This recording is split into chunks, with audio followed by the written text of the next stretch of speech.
महाराष्ट्र में एक नया खेल शुरू है, छोटा खेल है ये। भारतीय जनता पार्टी ने चंदा दो धंधा लो का 8,000 करोड़ का खेल किया। गोरख धंधा, गोरख धंधा। हम आपको कुछ दे देंगे, उसके बदले में आप हमें कुछ दीजिए। और सुप्रीम कोर्ट ने यही चोरी पकड़ी है, क्विड प्रो क्यू, ये उनका वर्ड है। 8,000 कोटी का धन जमा किया बीजेपी ने इस माध्यम से। उसमें ऐसी बहुत सी कंपनियां आई थी जिनको टेंडर, ठेके, काम, बड़े बड़े काम दिया और उसके बदले में हजारों करोड़ का चंदा लिया। पीएम केयर फंड भी इस प्रकार से बना है। प्रधानमंत्री जी भ्रष्टाचार खत्म करने की बात करते हैं। प्रधानमंत्री जी व्यवहार में पारदर्शिता लाने की बात करते हैं। महाराष्ट्र में उनके जो साथी हैं बहुत ही पारदर्शक है। उनके जो युवराज है तो चुनाव लड़ रहे हैं कल्याण डोंबिवली से, श्रीकांत शिंदे, उनका एक फाउंडेशन है, श्रीकांत शिंदे फाउंडेशन। बहुत ही रहस्यमय तरीके से उनके व्यवहार चल रहे हैं। अब तक 500 करोड़ या 600 करोड़ तक पैसा की उगाही की है, रंगदारी की है। पिताजी मुख्यमंत्री है, वहाँ से बिल्डर, ठेकेदार, कॉन्ट्रैक्टर सबको फोन जाते हैं और फाउंडेशन के नाम पर पैसा जमा किया जाता है। फाउंडेशन के माध्यम से बहुत से काम किए जाते हैं, एजुकेशनल, मेडिकल, सोशल, कल्चरल, धार्मिक, ऐसे बहुत से काम दिखाए जाते हैं। अगर किसी को गणपति के उत्सव में गांव में जाना है तो 1,000 बसें दिए जाते हैं। उसका पैसा कौन देता है, कहाँ से आता है, उसका हिसाब नहीं है। हमने चैरिटी कमिश्नर, धर्मादाय आयुक्त को, एक वकील है सीनियर, नितिन सातपुते जी,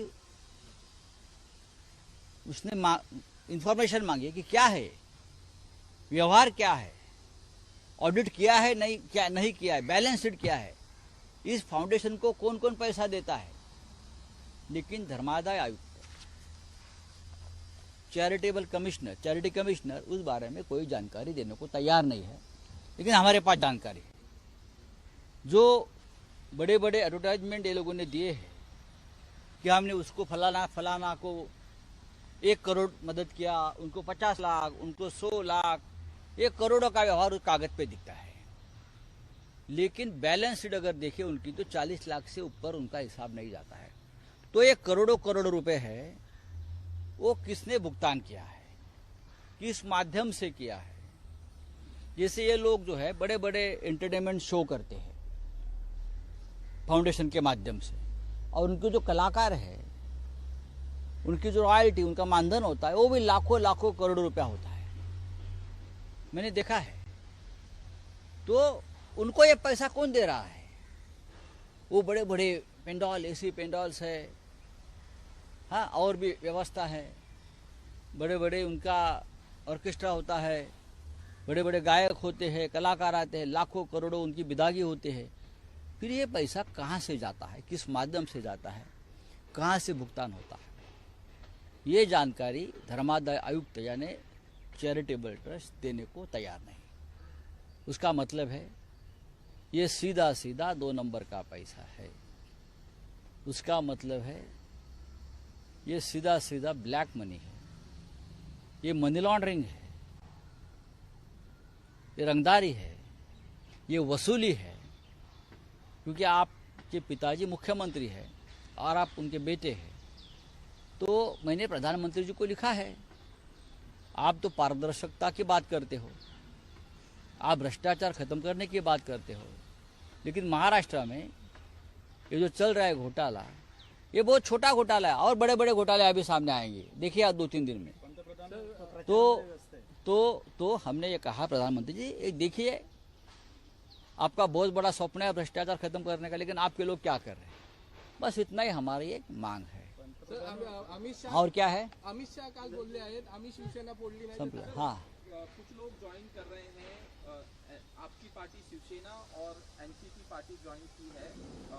तो किस तरह से देखा जा रहा है कि इलेक्शन से एकदम करीब इस तरह से सामने जो आपको दूसरी पार्टी है उनको नुकसान होगा, लोग आ रहे हैं आपकी पार्टी में? लोग तो आएंगे, बीजेपी हार रही है तो लोग आएंगे। अब ये मोदी जी नहीं जीतने वाले हैं, मैं आपको बता रहा हूं दावे के साथ। हमारा विचार बहुत आत्मनिर्भर है, आत्मविश्वास है हमें। ये लोग नहीं जीत रहे हैं। आता बोला सर प्रचार चालू आहे सर्वत्र, मात्र अवकाळी पाऊस आणि दुष्काळावर कोणताही नेता बोलायला तयार नाही. कोणताही नेता म्हणजे असा आहे की प्रधानमंत्र्यांनी बोललं पाहिजे, ते बोलतात विरोधकांनी मटण खाऊ नये. अमित शहाने बोललं पाहिजे, गृहमंत्री. हा, पुनर्वसन त्यांच्या मदत देणं हे त्यांच्या हातामध्ये आहे. ते इथे येतात आणि आम्ही शिवसेना कशी फोडली सांगतात. ते येतात आणि राजकीय चिखलफेक करून जातात. बोला ना शेतकऱ्यांच्या प्रश्नावर. अवकाळी पाऊस धो पडतोय, शेतकऱ्यांचं नुकसान होत आहे, सरकारने बोललं पाहिजे. आम्ही सरकारकडे भीक मागणार शेतकऱ्यांना मदत करा म्हणून. बोला. मुख्यमंत्र्यांचं म्हणणं आहे की 2021ला बेमानी कोणी केली जनतेला माहिती आहे आणि उबाटा गट ऊस मधलं काम जे करतात. बेईमानी काय आहे हे तुम्ही आता पाहताय. श्रीकांत शिंदे फाउंडेशन ही महाराष्ट्रात सुरू असलेली सगळ्यात मोठी बेईमानी आहे. ही फक्त ही सुरुवात आहे, ही फक्त सुरुवात आहे. आगे आगे देखो होता